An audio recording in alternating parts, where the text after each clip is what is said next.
സാലറിയെ പറ്റി അത് എല്ലാവർക്കും അറിയേണ്ടത്. സയൻസ് പഠിച്ചാലാണ് നമുക്ക് ഈ മർച്ചന്റ് നേവിയിൽ കേറാൻ പറ്റുള്ളൂ. അങ്ങനെ ഉണ്ടോ? പൈററ്റ് അറ്റാക്ക് നമ്മളൊക്കെ കേട്ടിട്ടുണ്ടാവും, അത് സംഭവിക്കാറുണ്ടോ? മോർണിംഗിന് വേണ്ടി ഒരു 2 ഷോട്ട് കടലിലേക്ക് പിന്നെയും അവർ അപ്രോച്ച് ചെയ്യുകയാണെങ്കിൽ അറ്റാക്ക് ചെയ്യും. പക്ഷെ പെൺകുട്ടികൾക്കൊക്കെ കുറച്ചുകൂടെ നല്ലൊരു ഡെഡ് സൈഡ് ആയിരിക്കും. Underestimating girls.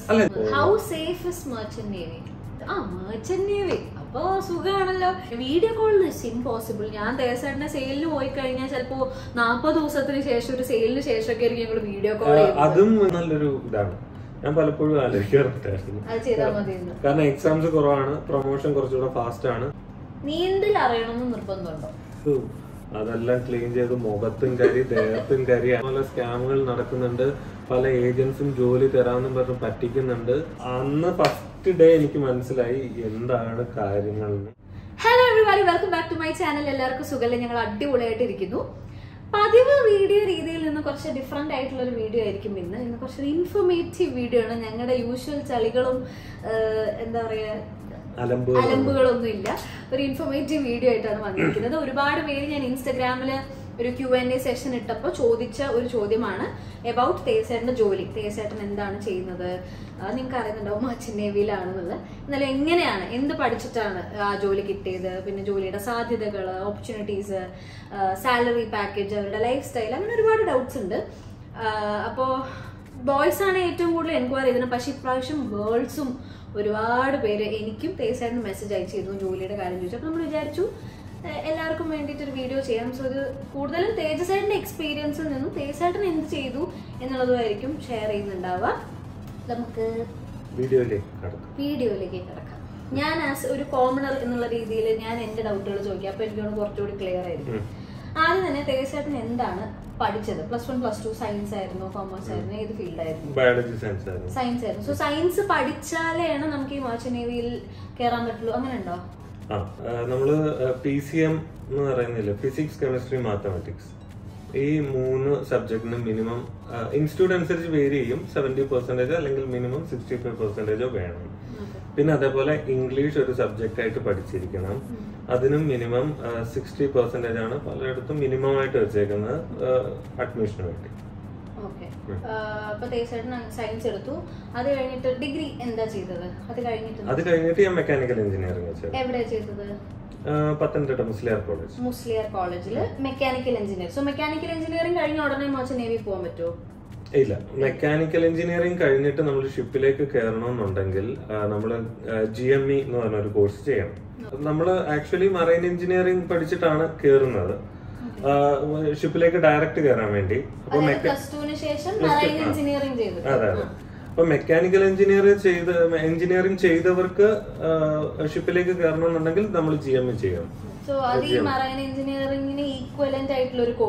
അതെ, അതൊരു മറൈൻ എഞ്ചിനീയറിംഗ് ആയിട്ട് നമ്മൾ മറൈൻ സബ്ജക്ട് ഒന്നും അധികം പഠിക്കുന്നില്ലല്ലോ, മെക്കാനിക്കൽ സബ്ജക്ട് അല്ല പഠിക്കുന്നുള്ളൂ. അപ്പൊ മറൈൻ സബ്ജക്റ്റിനെ നമ്മൾ കൂടുതൽ പരിചയപ്പെടുത്താനും ഷിപ്പിലെ കുറെ എക്യുപ്മെന്റ്സും അവിടുത്തെ പരിപാടികളും ഒക്കെ പരിചയപ്പെടുത്താൻ വേണ്ടി GME എന്ന് പറഞ്ഞൊരു കോഴ്സ് ഉണ്ട്. 8 മാസത്തെ ലാൻഡില്. അത് കഴിഞ്ഞിട്ട് നമുക്ക് ഒരു 10 മാസം ഓൺ ബോർഡ് കോഴ്സ് ഉണ്ട്. പക്ഷെ മറൈൻ എഞ്ചിനീയറിംഗ് പഠിച്ചവർക്കാണെങ്കിൽ ഓൺ ബോർഡ് 6 മാസമേ ഉള്ളൂ ട്രെയിനിങ്. GME പഠിച്ചവർക്ക് 10 മാസം ഓൺ ബോർഡ് ട്രെയിനിങ്. അപ്പൊ ഇതിപ്പോ എഞ്ചിനീയറിംഗ് സൈഡ് ആണ്. അപ്പൊ വേറെ ആക്ച്വലി ഇതില് മർച്ചന്റ് നേവിയിൽ എത്രയൊക്കെ സെഗ്മെന്റ്സ് ഉണ്ട്? ഇപ്പൊ മർച്ചന്റ് നേവിയില് നമ്മള് ജനറൽ ആയിട്ട് 3 ഡിപ്പാർട്ട്മെന്റ് ആയിട്ട് തിരിക്കാം. അപ്പം ഫസ്റ്റ് എന്ന് വെച്ച് കഴിഞ്ഞാൽ എഞ്ചിൻ ഡിപ്പാർട്ട്മെന്റ്. അവിടാണ് എഞ്ചിനീയേഴ്സും ബാക്കിയുള്ള ആൾക്കാരും. പിന്നെ ഡെക്ക് ഡിപ്പാർട്ട്മെന്റ് ഉണ്ട്. പിന്നെ ഗാലി ഡിപ്പാർട്ട്മെന്റ് ഉണ്ട്. അവിടാണ് കുക്കിംഗ്. ഡെക്കിലെന്ന് വെച്ച് കഴിഞ്ഞാൽ നാവിഗേഷൻ ഓഫീസേഴ്സും പിന്നെ നാവിഗേഷൻ ഡെക്കിലുള്ള പരിപാടികളും. എഞ്ചിൻ സൈഡ് എന്ന് വെച്ച് കഴിഞ്ഞാൽ കുറച്ചുകൂടെ ടെക്നിക്കൽ സൈഡാണ്. മെയിൻ എഞ്ചിൻ, ഷിപ്പിന്റെ എഞ്ചിനും ബാക്കിയുള്ള അക്സസറീസും ഒക്കെ, മെഷീനറീസും വാച്ച് കീപ്പിംഗും മെയിന്റനൻസും ഒക്കെ. എഞ്ചിനീയറിംഗ് ഇപ്പൊ തേർഡ് എഞ്ചിനീയർ ആണ് അല്ലെ? ഇപ്പൊ തേർഡ് എഞ്ചിനീയർ ആണ്. അപ്പൊ തേജേട്ടന്റെ ജേർണി എങ്ങനെയായിരുന്നു എഞ്ചിനീയറിംഗ് സൈഡിൽ? ഒരു തേർഡ് എഞ്ചിനീയർ വരെയുള്ള യാത്ര എങ്ങനെയായിരുന്നു? തേർഡ് എഞ്ചിനീയർ നമ്മളിപ്പോ പുറത്തുനിന്ന് വിചാരിക്കുന്ന പോലെ ഇപ്പോ ഭയങ്കരം സാലറി അങ്ങനത്തെ കാര്യങ്ങളൊക്കെ എന്ന് വെച്ച് കഴിഞ്ഞാൽ ഈ ഒരു സാലറി നമുക്ക് അവസാനത്തേക്ക് പറയാം. ഇപ്പൊ തേജേട്ടൻ പറഞ്ഞു തേജേട്ടൻ മെക്കാനിക്കൽ എഞ്ചിനീയറിംഗ് മുസ്ലിയാർ കോളേജ് ചെയ്തിട്ട് ഗ്രേറ്റ് ഈസ്റ്റേൺ അല്ലെ ആ കോളേജിന്റെ പേര് great eastern institute of maritime studies Lonavala പൂനെയില് അല്ലെ അവിടെയാണ് തേസേട്ടൻ GME കോഴ്സ് ചെയ്ത് 10 മാസത്തെ. അത് കഴിഞ്ഞിട്ടുള്ള ഇത് എങ്ങനെയായിരുന്നു? ട്രെയിനിങ് പോയി എന്ന് പറഞ്ഞു. അപ്പൊ ഞാൻ ഈ പലരും എന്ത് പഠിക്കണം എന്ന് ചോദിക്കാറുണ്ടല്ലോ. അല്ലെ തേസേട്ടന്റെ എക്സ്പീരിയൻസ് തേസേട്ടൻ എന്താ ചെയ്തത്? അല്ല, ഞാൻ GME പഠിക്കാനായിട്ട് എടുത്ത സംഭവം ഞാൻ പറയാം എങ്ങനെയാണ്. അപ്പൊ ഈ GME എന്ന് വെച്ച് കഴിഞ്ഞാൽ ഇപ്പോ നമ്മൾ മെക്കാനിക്കൽ എഞ്ചിനീയറിംഗ് കഴിഞ്ഞിട്ട് GME നമുക്ക് പല പല ഇൻസ്റ്റിറ്റ്യൂട്ടുകളുണ്ട്. ഇപ്പൊ കേരളത്തിലുണ്ട് ഇൻസ്റ്റിറ്റ്യൂട്ടുകൾ. പക്ഷെ പ്രശ്നം നമ്മൾ സെലക്ട് ചെയ്യേണ്ടത് സ്പോൺസർഷിപ്പ് എന്ന് പറയുന്ന ഒരു സംഭവമുണ്ട്. അതായത് നമ്മളെ ഒരു ഷിപ്പിംഗ് കമ്പനി പറയാണ് നിങ്ങൾ പഠിച്ചു കഴിഞ്ഞിട്ട് ഞങ്ങൾ നിങ്ങളെ ഇത്ര സാലറിയിൽ എടുത്തോളാം, ട്രെയിനി ആയിട്ട് എടുത്തോളാം. അതാണ് ഒരു സ്പോൺസർഷിപ്പ് ലെറ്റർ. അപ്പൊ ഇതിന് ഷിപ്പിംഗ് കമ്പനീസിന്റെ എക്സാം ഉണ്ട്. അപ്പൊ നിങ്ങളിപ്പോ ചിലപ്പോൾ എഞ്ചിനീയറിംഗ് കഴിഞ്ഞിട്ട് സ്പോൺസർഷിപ്പ് ഉള്ള ഇൻസ്റ്റിറ്റ്യൂട്ടുകൾ നമുക്ക് തപ്പി കണ്ടുപിടിക്കാം. ഇപ്പൊ ഗ്രേറ്റ് ഈസ്റ്റേണിൽ സ്പോൺസർഷിപ്പ് ഉണ്ട്, കാരണം ഞാൻ അവിടെ പഠിച്ചാണ്. അപ്പൊ അവർക്ക് 48 ഷിപ്പുകളോളം ഉണ്ട്. അപ്പൊ ആ ഷിപ്പില് നമ്മളിപ്പോ വേറൊരു കമ്പനിയിലും പ്ലേസ് ആയില്ലെങ്കിലും ആ കമ്പനിയിൽ നിങ്ങളെ എടുത്തോളാം, പഠിത്തം കഴിഞ്ഞിട്ട് എടുത്തോളാം എന്നുണ്ട്. അല്ലെങ്കിൽ നമ്മൾ പഠിച്ചു കഴിഞ്ഞിട്ട് പിന്നെയും ജോലി അന്വേഷിച്ച് നടക്കേണ്ടി വരും. അത് പല പല സ്കാമുകളിലും പല പല ഏജന്റുകളുടെ അടുത്തും എത്തിപ്പെട്ട് നമുക്ക് പൈസയും പോയി ജോലിയും ഇല്ലാത്ത അവസ്ഥയിലെത്തും. അപ്പൊ നമുക്ക് എവിടെ വേണമെങ്കിലും പഠിക്കാം, പഠിക്കുന്നതല്ല പ്രശ്നം, പക്ഷെ സ്പോൺസർഷിപ്പോട് കൂടി നമ്മൾ പഠിക്കുക. അപ്പൊ ഇപ്പൊ ചില ഷിപ്പിംഗ് ഇപ്പം എങ്ങനെ സ്പോൺസർഷിപ്പ് കിട്ടും എന്നൊരു ഡൗട്ട് ഉണ്ടെന്നുണ്ടെങ്കിൽ നമുക്കിപ്പോ ഇൻസ്റ്റിറ്റ്യൂട്ടുകളിൽ വിളിച്ചു ചോദിക്കാം. ഇപ്പൊ ചേരുന്നതിന് മുമ്പ് നിങ്ങൾ സ്പോൺസർഷിപ്പ് തരുന്നുണ്ടോ? അല്ലെങ്കിൽ ഓരോരോ ഷിപ്പിംഗ് കമ്പനി ഉണ്ട്. ഇപ്പൊ ഫ്ലീറ്റ് മാനേജ്മെന്റ് ഉണ്ട്, ആംഗ്ലോ ഈസ്റ്റേൺ ഉണ്ട്, മേഴ്സ്ക് ലൈൻ ഉണ്ട്. അപ്പൊ ഇങ്ങനത്തെ കമ്പനികളുടെ ഓഫീസിൽ വിളിച്ചിട്ട് ഞാൻ ഇങ്ങനത്തെ ഒരു കോഴ്സിന് ചേരുകയാണ്. അപ്പൊ ടെസ്റ്റ് ഉണ്ടാവും, സ്പോൺസർഷിപ്പിന് വേണ്ടിയുള്ള ടെസ്റ്റ് ഉണ്ടാവും. അപ്പൊ അങ്ങനത്തെ ടെസ്റ്റ് ഞാൻ അപ്പിയർ ചെയ്താൽ സ്പോൺസർഷിപ്പ് കിട്ടുമോ എന്നുള്ള അന്വേഷിച്ചതിന് ശേഷം അവര് പറയുന്ന ഇൻസ്റ്റിറ്റ്യൂട്ടുകൾ ഉണ്ടാവും. അല്ലെങ്കിൽ നമ്മൾ പഠിച്ച ഇൻസ്റ്റിറ്റ്യൂട്ടിൽ തന്നെ പഠിച്ചതിന് ശേഷം അവരുടെ സ്പോൺസർഷിപ്പോട് കൂടി നമുക്ക് കയറാൻ പറ്റും. അപ്പൊ ഇത് വളരെ ശ്രദ്ധിക്കണം. അങ്ങനെ പലരും പല ട്രാപ്പിലും പെടുന്നതായിട്ട് എനിക്കറിയാം. എന്റെ അറിവിലുള്ള ആൾക്കാരുണ്ട്. കാരണം ഇതുവരെ അവർക്ക് ജോലിയിൽ പോലും കയറാൻ പറ്റാത്ത കുറെ ആൾക്കാരുണ്ട്. അതായത് ഇങ്ങനെ സ്പോൺസർഷിപ്പ് ഇല്ലാണ്ട് റാൻഡം കോളേജിൽ പഠിച്ചിട്ട് പലരും ജോയിൻ മെർച്ചന്റ് നേവി എന്നൊക്കെ പറഞ്ഞിട്ട് കോഴ്സുകൾ ഉണ്ടാവും. പക്ഷെ ആ കോഴ്സുകൾ ഒരു ഗ്യാരണ്ടി ഇല്ലാത്തതാണ്. പ്ലേസ്മെന്റ് ഉണ്ടെന്ന് ഒരു ഗ്യാരണ്ടി ഇല്ല. പറയുന്നത് നിങ്ങൾ അങ്ങനെ ഒരു ഉറപ്പുള്ള കോളേജസിൽ നിങ്ങൾക്ക് അവരെന്നെ എന്താ സ്പോൺസർഷിപ്പിൽ പ്ലേസ് ചെയ്യും എന്ന് ഗ്യാരണ്ടി ഉള്ള കോളേജിൽ മാത്രം ജോയിൻ ചെയ്യുക. ഈ ഇങ്ങനെ ക്യാമ്പസ് റിക്രൂട്ട്മെന്റ് പോലെയൊക്കെ ഫ്യൂച്ചറിൽ വന്നോളും എന്ന് പറഞ്ഞ് നിൽക്കുന്നതിൽ പോവാതിരിക്കുകയായിരിക്കും നല്ലത് എന്നാണ് തേസേട്ടന്റെ ഒപ്പീനിയൻ അല്ലെ? അതെ, കാരണം എന്ന് വെച്ച് കഴിഞ്ഞാൽ ഇപ്പൊ ഭയങ്കര ആൾക്കാരുണ്ട്. അപ്പം ഓൾറെഡി കമ്പനി സ്പോൺസർഷിപ്പിലുള്ള ആൾക്കാരാണ് എടുക്കുന്നത്, പുറത്തുനിന്നുള്ള. അല്ലെങ്കിൽ നിങ്ങൾക്ക് ഏതെങ്കിലും ഇപ്പം ചീഫ് എഞ്ചിനീയർ അല്ലെങ്കിൽ ക്യാപ്റ്റൻ അങ്ങനെ ടോപ്പ് പൊസിഷനിലുള്ള ആരുടെയെങ്കിലും റെഫറൻസ് ലെറ്റർ അല്ലെങ്കിൽ വേണം. അതൊക്കെ കോണ്ടാക്ട് ഉണ്ടാവണം. അതില്ലാത്ത എത്രയോ ആൾക്കാരുണ്ട്. അപ്പൊ പഠിച്ചു കഴിഞ്ഞിട്ട് ചിലപ്പോൾ ജോലിക്ക് വേണ്ടി വർഷങ്ങളോളം വെയിറ്റ് ചെയ്യേണ്ടി വരും. കാരണം നിങ്ങൾ അത്യാവശ്യം എമൗണ്ട് മുടക്കിയിട്ടായിരിക്കും പഠിക്കുക. അതിന്റെ കോഴ്സിന്റെ ഫീസ് ഒക്കെ എങ്ങനെയാണ്? കോഴ്സിന്റെ ഫീസ് GME ഒരു 4.5 ലക്ഷത്തോളം ആയിരുന്നു ചെലവ്. ഇപ്പോഴും അത്രയാണ്. തേസേട്ടൻ ചെയ്തത് 2015 ഡിസംബറിൽ ഞാൻ പാസ് ഔട്ടായി. ആ സമയത്തെ ഫീസാണ് ഇപ്പോഴും മേ ബി ഇതൊന്നും ഒരു 1 lakh എന്തെങ്കിലും കൂടിയാലേ ഉണ്ടാവുള്ളൂ. ഞാൻ അടുത്തിടയ്ക്ക് ഒരാളുടെ അഡ്മിഷൻ വേണ്ടി ചെക്ക് ചെയ്തപ്പോ അത്രയും തന്നെയാണ്. 4.55 lakh ആ ഒരു റേഞ്ചിലാണ്. ഗ്രേറ്റ് ഈസ്റ്റേണിലായിരുന്നു. തേസേട്ടൻ ഇതിപ്പോ എഞ്ചിനീയറിംഗ് നിങ്ങൾ ശ്രദ്ധിക്കണം, ഇത് എഞ്ചിനീയറിംഗ് സൈഡാണ് പറയുന്നത്. ഇനിയിപ്പോ ഡെക്ക് സൈഡ് ആണ്. ഇപ്പൊ ഈ ഓഫീസേഴ്സിന്റെ കാര്യമാണെങ്കിൽ അത് ഡിഫറെന്റ് ആയിരിക്കും കേട്ടോ അല്ലെ? അതിന് ചെയ്യേണ്ട കോഴ്സുകൾ നിങ്ങൾക്ക് 12th കഴിഞ്ഞ ഉടനെ ആക്ച്വലി പോവാൻ പറ്റും. അതിന് ഡിഗ്രി എടുക്കണം എന്ന് അത്യാവശ്യമില്ല. +2 PCM സബ്ജക്ട് ഉണ്ട്. അത് പഠിച്ചു ഒരു 65% എങ്കിലും നിങ്ങൾക്ക് മാർക്ക് ഉണ്ടെങ്കിൽ നിങ്ങൾക്ക് DNS diploma in nautical science എന്ന് പറയുന്ന കോഴ്സിന് ചേരാം. ചിലടത്ത് TNOC എന്ന് പറയും.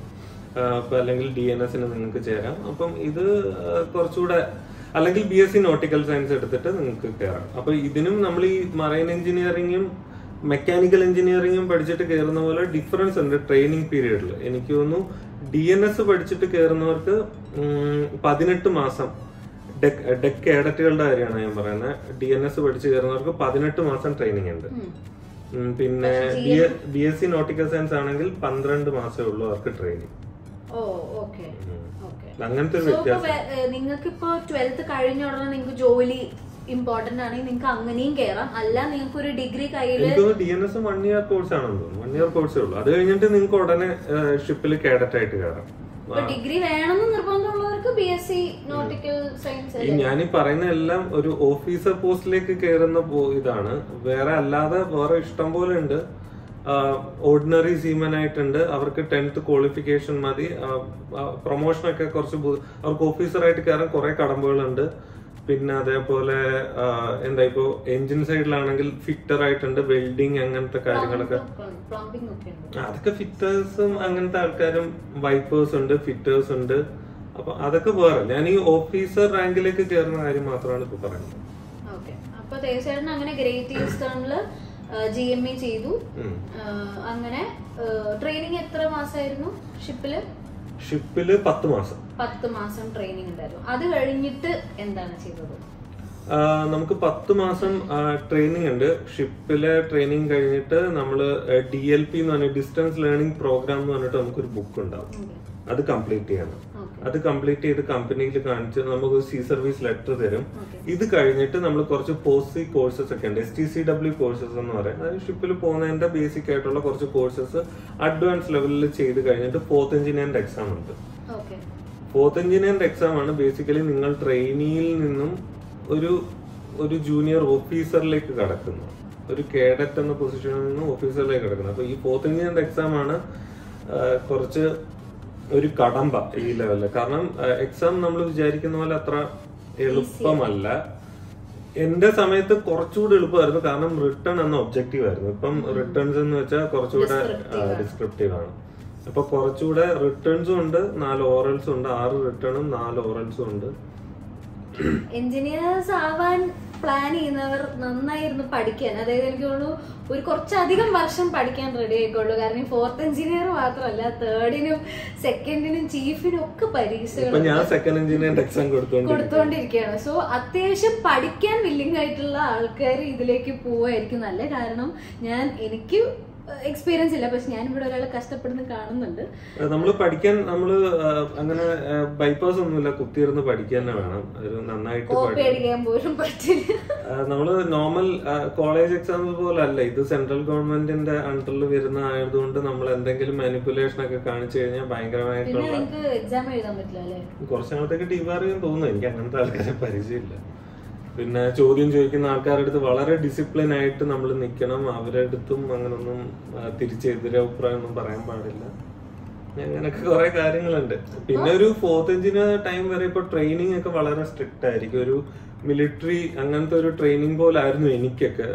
GME പഠിച്ച സമയത്ത് രാവിലെ 5 മണിക്ക് എണീക്കുക, PT ഉണ്ട്, ഗ്രൗണ്ടില് കുറെ ഓട്ടം കാര്യങ്ങൾ, PT, പിന്നെ അതുപോലെ ക്ലീൻ ഷേവ് ആവണം, താടി ഒരു ഇതുപോലും കാണാൻ പാടില്ല, അതിന് പണിഷ്മെന്റ് ഉണ്ട്, അങ്ങനെ കുറെ കാര്യങ്ങളൊക്കെ ഉണ്ട്.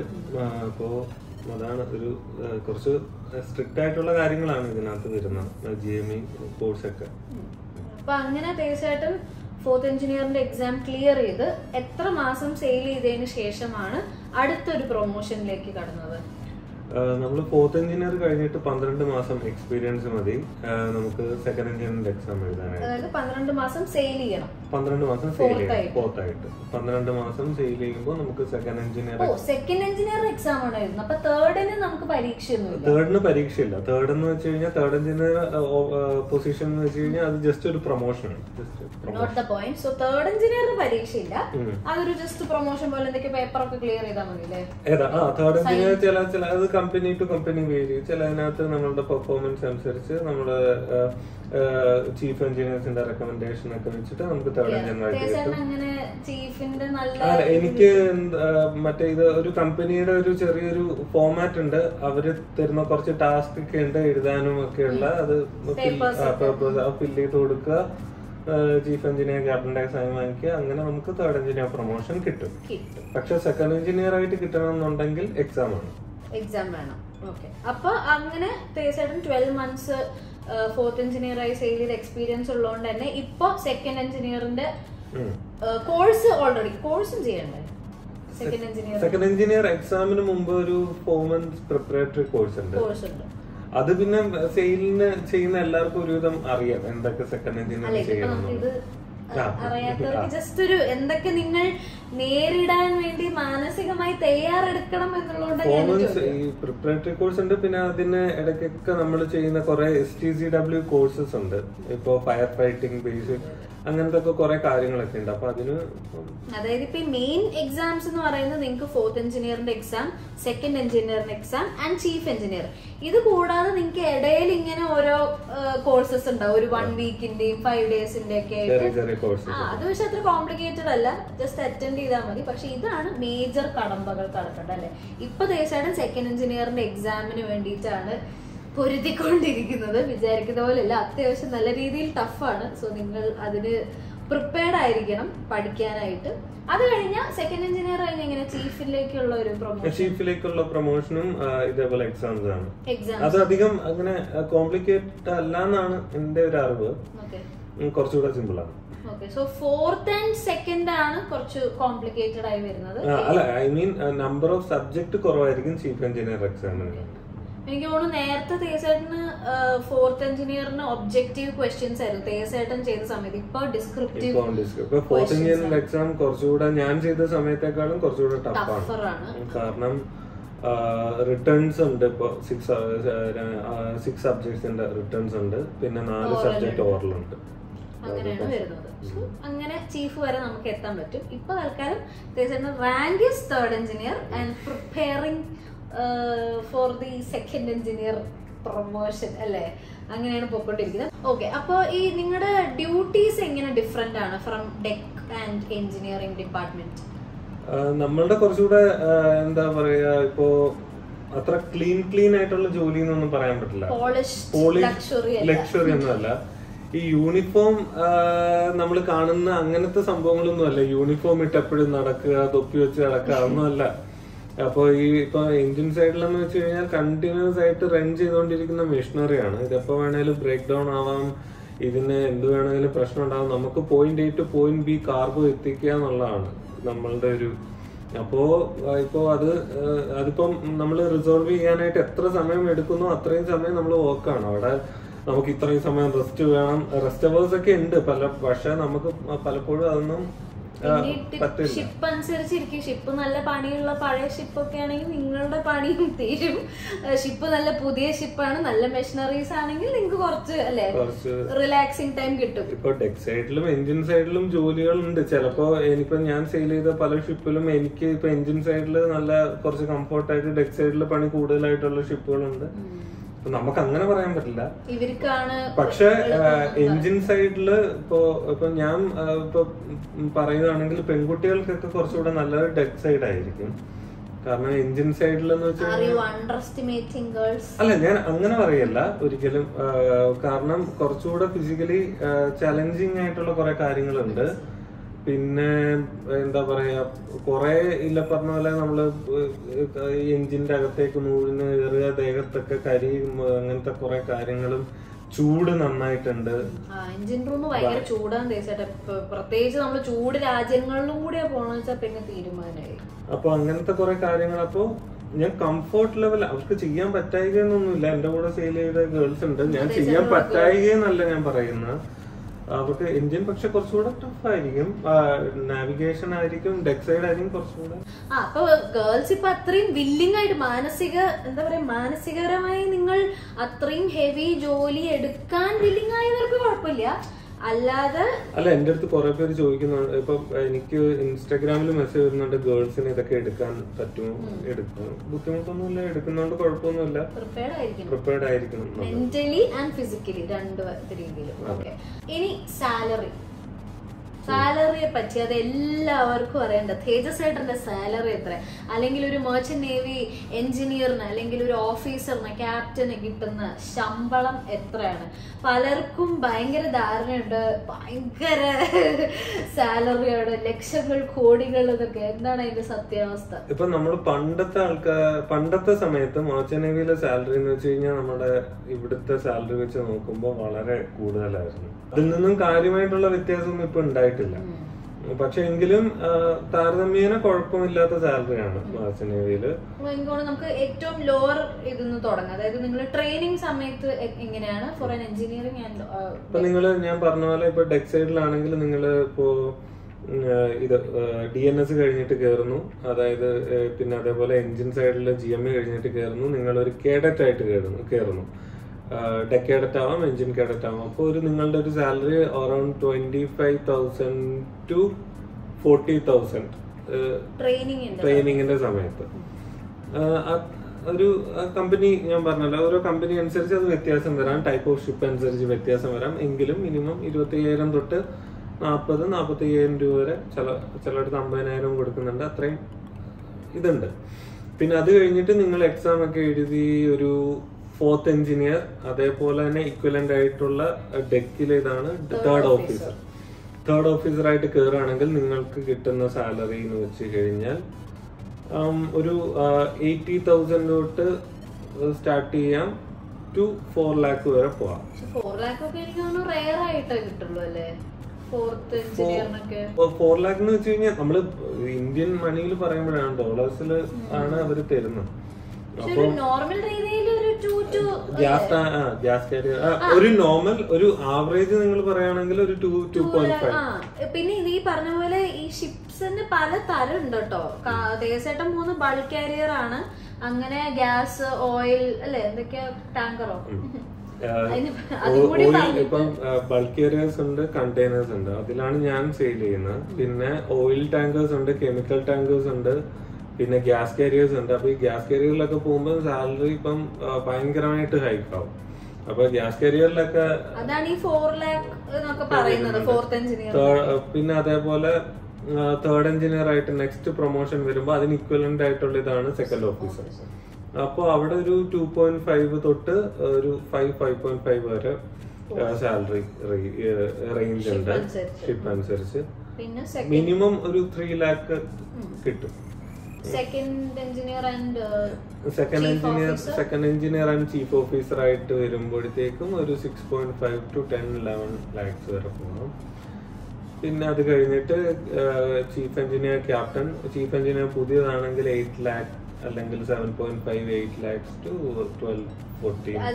അത് പിന്നെ എക്സ്പീരിയൻസ് കൂടുന്തോറും ചിലപ്പോ ക്യാപ്റ്റന് കുറച്ച് കൂടുതൽ സാലറി ആയിരിക്കും, ക്യാപ്റ്റൻ കൂടുതൽ എക്സ്പീരിയൻസ് ഉള്ള ആളാണെങ്കിൽ ചിലപ്പോ ചീഫ് എഞ്ചിനീയറിന് കൂടുതലായിരിക്കും. പിന്നെ ഈ പൈററ്റ് അറ്റാക്ക് നമ്മളൊക്കെ കേട്ടിട്ടുണ്ടാവും, അത് സംഭവിക്കാറുണ്ടോ? പൈറേറ്റ് അറ്റാക്ക് ഇപ്പം വളരെ കുറവാണ്. പൈറേറ്റ് അറ്റാക്ക് കാരണം ഇപ്പൊ നമ്മൾ ഏത് ഷിപ്പ് ഒരു അസാഡ് ഏരിയയിൽ കൂടെ പാസ് ചെയ്യുമ്പോൾ അല്ലെ പൈറേറ്റ് അറ്റാക്കിംഗ് ഏരിയയിൽ കൂടെ പോകുമ്പോഴത്തേക്കും ഒരു നമുക്ക് ആം ഗാർഡ്സ് നമുക്ക് പ്രൊട്ടക്ഷന് വേണ്ടി കയറുന്നുണ്ട്. അപ്പോൾ അതുകൊണ്ടുള്ള ഒരു ഗുണം എന്ന് വെച്ച് കഴിഞ്ഞാൽ നമ്മൾക്ക് നല്ലതാണ്, നമ്മൾക്കൊരു ധൈര്യമാണ്, പ്രത്യേകിച്ച് പ്രശ്നമൊന്നും ഉണ്ടാവില്ല. ഏതെങ്കിലും എന്താണ് സസ്പീഷ്യസ് ആയിട്ടുള്ള ബോട്ട് നമ്മളെ അപ്രോച്ച് ചെയ്യുമ്പോൾ അവർ ആദ്യം വാർണിങ്ങിന് വേണ്ടി ഒരു 2 ഷോട്ട് കടലിലേക്ക് പിന്നെയും അവർ അപ്രോച്ച് ചെയ്യുകയാണെങ്കിൽ അറ്റാക്ക് ചെയ്യും. പക്ഷെ നോർമലി ഇപ്പം സൊമാലിയൻ അറ്റാക്ക് കുറവാണ്, വേറെ ഏരിയയിലോട്ടൊക്കെയാണ് ഇപ്പൊ അറ്റാക്ക്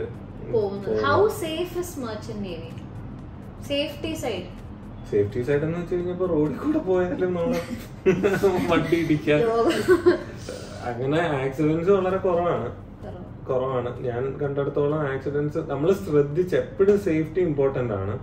ഏത് കാര്യം ചെയ്യുമ്പോഴും സേഫ് ആയിട്ട് ശ്രദ്ധിച്ച് നമ്മൾ ചെയ്തു കഴിഞ്ഞാൽ ഒരു പ്രശ്നമില്ല. നമ്മൾ കൂടുതൽ ഓവർ സ്മാർട്ട് ആവാണ്ടിരിക്കുക, നമ്മൾ ഭയങ്കര ഓവർ ആയിട്ടെല്ലാം ചെയ്യാണ്ടിരിക്കുക, ചിന്തിച്ച് ചെയ്യുക. കാര്യങ്ങൾ ചിന്തിച്ച് ചെയ്ത് കഴിഞ്ഞാൽ ഒന്നും കോംപ്ലിക്കേറ്റഡ് അല്ല. ഒന്നും പലർക്കും ഒരു ആറ്റിറ്റ്യൂഡ് ഉണ്ട്, അപ്പൊ സുഖമാണല്ലോ. ഇവര് അതില് അനുഭവിക്കുന്ന എനിക്കറിയാം എത്രത്തോളം ഉറങ്ങുന്നുണ്ട്, ഭക്ഷണം. അതെ, നമ്മളൊരു ഇപ്പം ഞാനൊരു റിയാലിറ്റി ഷോയിൽ വന്നൊക്കെ ഷിപ്പിലോട്ട് വരുമ്പോ രണ്ട് കംപ്ലീറ്റ്ലി ഡിഫറെന്റ് ആണ്. ഗ്ലാമറസ് ആയിട്ടുള്ള ജോബേ അല്ല മർച്ചന്റ് നേവി എന്ന് വെച്ച് കഴിഞ്ഞാൽ. നമ്മള് ഹാർഡ് വർക്ക് ചെയ്ത് കഴിഞ്ഞാൽ അതിന്റെ റിസൾട്ട് എല്ലാ ജോലിയും ഹാർഡ് വർക്ക് ആണ്. പക്ഷെ ഇത് കണ്ടിന്യൂസ് ആയിട്ട് ലേണിംഗ് നമുക്ക് ഇതുണ്ട്, എക്സാംസ് ഉണ്ട്. പിന്നെ അത് മാത്രമല്ല ഇതിലെ കുറച്ച് കാര്യങ്ങളാണ്. ഭക്ഷണം നമുക്ക് വീട്ടിലെ ഫുഡ് പോലെ അല്ല, അവിടെ ഫ്രോസൺ ഫുഡ് ആണല്ലേ, പുറത്തു പോയി പോലും കഴിക്കാൻ പറ്റില്ല. ഷിപ്പില് നമുക്ക് കിട്ടുന്ന ഫുഡാണ് കഴിക്കുക. പിന്നെ അതുപോലെ കമ്മ്യൂണിക്കേഷൻ ഇപ്പൊ കുറെ ബെറ്റർ ആയിട്ടുണ്ട് പണ്ടത്തെ അപേക്ഷിച്ച്. ഇപ്പൊ നമുക്ക് വാട്സാപ്പിൽ മെസ്സേജ് അയക്കാം. പക്ഷെ ഞാൻ അതിനെ പറ്റി ഞാൻ പറയാം. നമുക്ക് കമ്മ്യൂണിക്കേഷൻ കോൾസ് കുറച്ച് ബുദ്ധിമുട്ടാണ് സെയിൽ ടൈമില്. വാട്സാപ്പ് ചില ഇതില് വാട്സാപ്പ് കിട്ടില്ല അല്ലേ, ചില ഷിപ്സ് ചൈനീസ് ഉള്ളതില് നമുക്ക് വാട്സാപ്പ് കിട്ടില്ല. അങ്ങനെ പിന്നെ വീഡിയോ കോളിൽ ഇമ്പോസിബിൾ. ഞാൻ ദേശാട്ടിന്റെ സെയിലിന് പോയി കഴിഞ്ഞാൽ ചിലപ്പോ 40 ദിവസത്തിന് ശേഷം ഒരു സെയിലിന് ശേഷമൊക്കെ ആയിരിക്കും ഞങ്ങൾ വീഡിയോ കോൾ. അതും ഈ ചില കമ്പനി അനുസരിച്ച് ഡിപ്പെൻഡ് ചെയ്യും. ഇപ്പൊ ഞാൻ ഫ്ലീറ്റ് മാനേജ്മെന്റിലുള്ളതും അതിലും ചില ഷിപ്പുകളുണ്ട്. ആ ഷിപ്പിൽ ചിലപ്പോ 1 day 1 GB ഉണ്ടാവും. അങ്ങനെയുള്ള ഇതിലൊക്കെ നമുക്ക് ഇപ്പൊ എനിക്ക് കിട്ടിയിട്ടുള്ള 4 GB per month, 1 GB per month. നിങ്ങൾ നോക്കണം, നമ്മളിവിടെ ഒരു ദിവസം 2 GB ഒക്കെ യൂസ് ചെയ്യുന്ന അവർക്ക് ഒരു മാസത്തിൽ 4 GB, ചിലതിൽ അത്രയില്ല. 1 GB per month. അത് ലക്ഷറി ആണ്. ചിലടത്ത് പെയ്ഡ് ആയിട്ട് ഇപ്പൊ $10 for 150 MB എന്നൊക്കെ പറഞ്ഞിട്ടുള്ള പരിപാടിയാണ്. ഫസ്റ്റ് ഇയർ ഷിപ്പിൽ 100 MBക്ക് $10 $15 ഞങ്ങൾ ആ സമയത്താണ് ഞങ്ങളുടെ കല്യാണത്തിന്റെ ഇതൊക്കെ പ്രൊസീഡ് ചെയ്യുന്ന. ആലോചിച്ച് ഈ ദാരിദ്ര്യം പിടിച്ച് ഇന്റർനെറ്റ് വെച്ചിട്ട് കമ്മ്യൂണിക്കേറ്റ് ചെയ്തു. ടെക്സ്റ്റിംഗ് മാത്രമേ നടക്കുള്ളൂ. പിന്നെ സോ മർച്ചന്റേവികാരെ കല്യാണം കഴിക്കാൻ പോകുന്ന ആൾക്കാർ ഇതൊന്നും മനസ്സിൽ വെച്ചോളൂ. പക്ഷെ പിന്നെ ഷോറിലെത്തി കഴിഞ്ഞാൽ സിം കിട്ടും. അതൊന്നും കുഴപ്പമില്ല. ഈ പണ്ടത്തെ ഒക്കെ നോക്കുമ്പോ ഇപ്പൊ എത്ര ബെറ്റർ ആണ്. ഞാൻ ഒരു പ്രാവശ്യം ഈ സൊമാലിയ സൈഡിൽ കൂടെ ഒക്കെ പോകുമ്പോ ഇവരുടെ ഇത് നെറ്റ്വർക്ക് ഒക്കെ എന്തോ കട്ട് ചെയ്യും, കാരണം ആരും ട്രാക്ക് ചെയ്യണ്ട വെച്ചിട്ട്. ആ സമയത്ത് നമ്മൾ അടിക്കുന്ന ടെൻഷൻ ഉണ്ടല്ലോ, 2 ദിവസം നമുക്ക് ഒരു വിവരം ഉണ്ടാവില്ല. ഞാൻ തുടക്കത്തിലൊക്കെ ഞാൻ കമ്പനിക്ക് മെയിലൊക്കെ അയച്ചിട്ട് അല്ല തുടക്കല്ലേ എനിക്കിത് എക്സ്പീരിയൻസ്. അപ്പൊ അതവിടെ നിൽക്കട്ടെ, അത് നമ്മുടെ പേഴ്സണൽ കാര്യങ്ങൾ പറഞ്ഞാണ്. അപ്പൊ നമ്മള് സാലറിയെ പറ്റി സംസാരിച്ചു. ഇനി ഒരു എന്താ പറയാ, എങ്ങനെയാ ഇതിന്റെ ലീവിന്റെ കാര്യങ്ങള്? ഇപ്പൊ ആദ്യം ജോലിക്ക് കയറാൻ മുന്നേ ലീവിന്റെ കാര്യം ചോദിക്കാൻ പറഞ്ഞല്ലേ. ലീവില്ല പറഞ്ഞ പോലെ ഇപ്പൊ 6 months നിങ്ങൾ പലരും എന്നെ കാണാൻ ചോദിക്കും 6 മാസം കരയിലും 6 മാസം കടലിലുമാണല്ലോ ഒക്കെ ഉണ്ട്. അങ്ങനൊന്നും ഇല്ല. ഒന്നാമത്തെ കാര്യം എന്ന് വെച്ച് കഴിഞ്ഞാൽ ഇപ്പൊ ചില കമ്പനികൾ നമ്മൾ ലീവിന് വരുമ്പോ പെയ്ഡ് ആയിട്ടുള്ള കമ്പനികൾ ചിലപ്പോ ഹാഫ് സാലറി ആയിരിക്കും, ചിലപ്പോ എല്ലാത്തിലും ഇല്ല. ചില കമ്പനികളിൽ നമ്മൾ ലീവിന് വരുമ്പോ സാലറി തരുന്ന കമ്പനികളുണ്ട്. അങ്ങനത്തെ കമ്പനികളിൽ ഒരു 2-3 മാസം ആകുമ്പോ നമ്മൾ തിരിച്ചു പോകേണ്ടി വരും. അല്ലാതെ നമ്മൾ ലീവിന് വരുമ്പോൾ സാലറി തരുന്നില്ല എന്നുണ്ടെങ്കിൽ നമുക്ക് എമർജൻസി എന്തെങ്കിലും ഉണ്ട്, ഇപ്പൊ എക്സാം കൊടുക്കുകയാണ് അല്ലെങ്കിൽ എന്തെങ്കിലുമൊക്കെ കാര്യം ഉണ്ടെങ്കിൽ നമുക്ക് നാട്ടിൽ നിൽക്കാം. ഇങ്ങനത്തെ ഒക്കെ കാര്യങ്ങളുള്ള സമയത്ത് നമുക്ക് നിൽക്കാം. കുഴപ്പം അധികം ഗ്യാപ്പ് ആവാണ്ടിരുന്നാ മതി. പിന്നെ കയ്യില് പൈസ അനുസരിച്ച് നിക്കാം, പൈസ തീരുമ്പോ അങ്ങനെയൊക്കെയാണ്. പിന്നെ ഫുഡൊക്കെ എങ്ങനെയാണ്? ഫുഡ് എനിക്ക് ആദ്യം ഭയങ്കര ബുദ്ധിമുട്ടായിരുന്നു. ഫസ്റ്റ് ദേശം ഇന്ത്യൻഷിപ്പിലായിരുന്ന സമയത്ത് കുറച്ച് കാരണം ദേശം നോർത്ത് ഇന്ത്യൻ ഫുഡ് ഇഷ്ടമല്ല. ഒരു ഫിക്സ് മെനു ഉണ്ട്, ആ മെനു അനുസരിച്ചായിരിക്കും അവിടുത്തെ ഫുഡ് പോവുക. പിന്നെ നമ്മളുടെ കൂടെ സെയിൽ ചെയ്യുന്ന ആൾക്കാരുടെ നാഷണാലിറ്റീസ് വെച്ചിട്ട് ചിലപ്പം ചേഞ്ച് ആവാം. മിക്കപ്പോഴും ഒരു ഇന്ത്യൻ ഫുഡൊക്കെ കിട്ടാൻ ബുദ്ധിമുട്ടൊന്നുമില്ല. സൗത്ത് ഇന്ത്യൻ ഫുഡ് കുറവായിരിക്കും.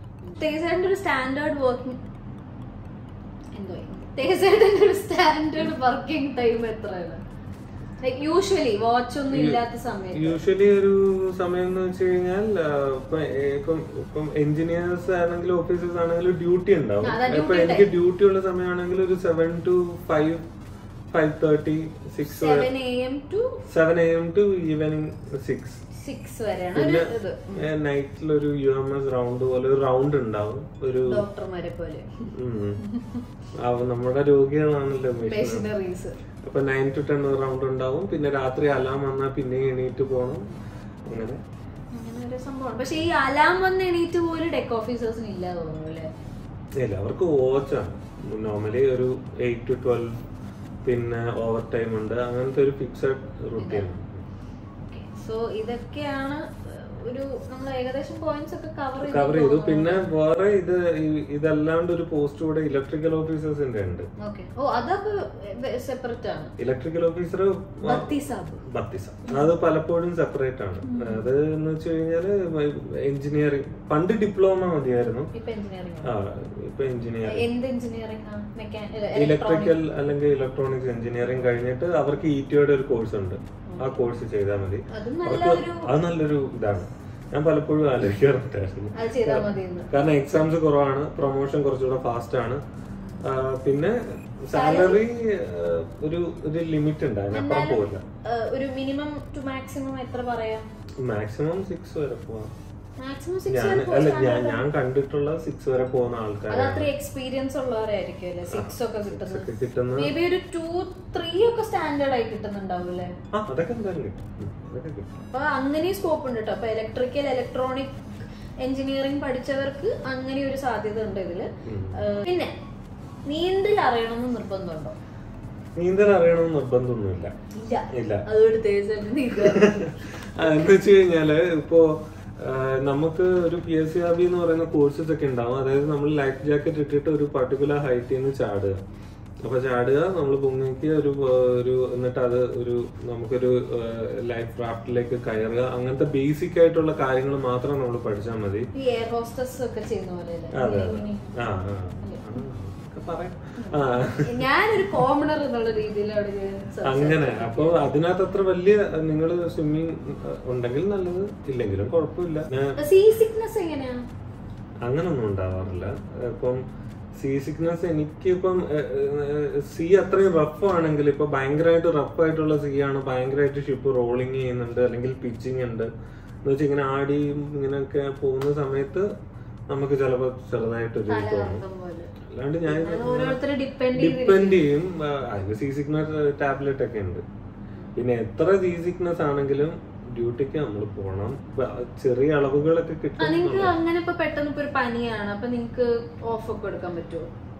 നമ്മൾ ഓഫൊക്കെ നമുക്ക് വേണമെങ്കിൽ എടുക്കാം, പക്ഷെ അത് ബാക്കിയുള്ള ആൾക്കാർക്ക് കുറച്ചുകൂടെ വർക്ക് കൂട്ടും. പക്ഷെ അങ്ങനത്തെ ഓഫ് എനിക്ക് അങ്ങനെ എന്തെങ്കിലും എമർജൻസി വന്ന് ഓഫ് എടുക്കുന്നതല്ലാണ്ട്. പിന്നെ അവിടെ ആക്ച്വലി ഇങ്ങനത്തെ അസുഖങ്ങൾ വരാൻ ചാൻസ് കുറവാ. കാരണം നിങ്ങളുടെ എല്ലാ മെഡിക്കൽ ടെസ്റ്റും നോക്കി ആകെ ഒരു 10-30 ആൾക്കാർ പോകുന്നൊരു ഷിപ്പാണല്ലോ. അപ്പൊ നമുക്ക് വൈറൽ ഫീവറും ഒന്നും കിട്ടാനുള്ള ചാൻസ് ഇല്ല. കാരണം അത്രയും സെക്യൂർഡ് ആയിട്ട് ചെക്ക് ചെയ്തിട്ടാണ് നിങ്ങൾ അങ്ങോട്ട് വിടുന്നത്. പിന്നെ വല്ല കോൾഡും നമുക്കായി വരുന്ന സാധനങ്ങൾ ചെറുത് വന്നാലേ ഉള്ളൂ അല്ലെ? ഇത് ഞാൻ ആദ്യം ഈ നായകനായകന് മുമ്പ്, റിയാലിറ്റി ഷോയ്ക്ക് മുമ്പ് ഞാൻ ഈ ട്രെയിനിങ് ഒക്കെ കഴിഞ്ഞപ്പോ നമ്മൾ ട്രെയിനിങ്ങിന് എപ്പോഴും യൂണിഫോം ഇട്ട് പരേഡും ഭയങ്കര സംഭവങ്ങളും ഒക്കെയാണ്. അത് കഴിഞ്ഞിട്ട് ആദ്യമായിട്ട് ഞാൻ ഷിപ്പില് ഫസ്റ്റ് ഡേ ഞാൻ ജോയിൻ ചെയ്യാം. അപ്പൊ നെതർലാൻഡ്സിൽ നിന്നായിരുന്നു ജോലി, റോട്ടർഡാം എന്ന് പറഞ്ഞ സ്ഥലത്ത്. അപ്പൊ ഭയങ്കര സന്തോഷം.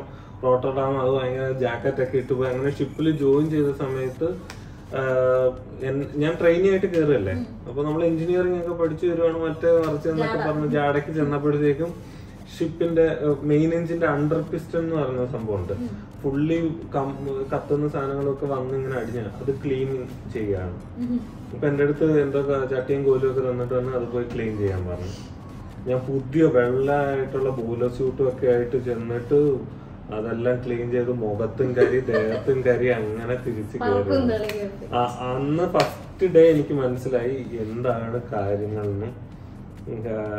അപ്പൊ അങ്ങനത്തെ കുറെ പരിപാടികളൊക്കെ ഉണ്ട്. ഓക്കെ, അപ്പൊ ഇത്രയൊക്കെയാണ് ഇതിന്റെ പ്രധാന കാര്യങ്ങൾ. തേജേട്ടൻ ജസ്റ്റ് തേജേട്ടന്റെ പേഴ്സണൽ എക്സ്പീരിയൻസ് ആണ് പറഞ്ഞത്. എഞ്ചിനീയറിംഗ് സൈഡ് ആയിരിക്കും കൂടുതൽ പറഞ്ഞിട്ടുണ്ടാവുക. അപ്പൊ നിങ്ങൾക്ക് ഏകദേശം ഒക്കെ എനിക്ക് ജോയിൻ ചെയ്യുന്ന ആൾക്കാരാണ് കൂടുതലും നമ്മൾ ചോദിക്കുന്നത്. സെയിൽ ചെയ്തൊരു വട്ടം എക്സ്പീരിയൻസ് ആവുന്നവർക്ക് എന്താ കാര്യം എന്ന് പിന്നെ അറിയാൻ പറ്റും. അപ്പൊ ജോയിൻ ചെയ്യാൻ പോകുന്നവരുടെ അടുത്ത് എനിക്ക് പറയാനുള്ള ഒരു കാര്യം എന്ന് വെച്ച് കഴിഞ്ഞാൽ, നിങ്ങൾ എപ്പോഴാണെങ്കിലും സ്പോൺസർഷിപ്പ് എന്ന് പറയുന്ന ഒരു ലെറ്റർ അല്ലെങ്കിൽ സ്പോൺസർഷിപ്പ് എൻഷുർ ചെയ്തിട്ട് കോഴ്സ് പഠിക്കുക.